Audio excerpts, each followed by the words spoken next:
विधानसभा लोकसभा दोन्ही नेत्यांच्या निवडणुका झाल्या। महाराष्ट्रात जवळपास 3-3.5 वर्ष झालेत महापालिकेच्या निवडणुका होत नाहीत, जिल्हा परिषदेच्या स्थानिक स्वराज्य संस्थांच्या निवडणुका आहेत। लोकांना अपेक्षा आहे आता तर ही सगळी रखडलेली प्रोसेस आता येत्या काही दिवसात पूर्ण होऊन जाईल। आम्हालाही अपेक्षा आहे, कारण एका सुदृढ लोकशाहीमध्ये स्थानिक स्वराज्य संस्थाच्या निवडणुका न होणं हे चुकीचं आहे।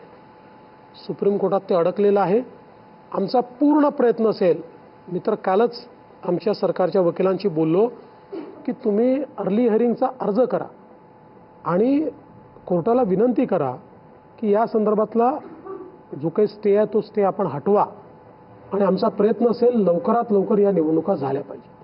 सर, खरं तर पंतप्रधान नरेंद्र मोदीजी यांच्या नेतृत्वामध्ये जगभरामध्ये भारताचा डंका वाजतोय, भारताची मान अभिमानानं उंचावते आणि आता महाराष्ट्राचं मुख्यमंत्रीपद तुमच्याकडे आहे।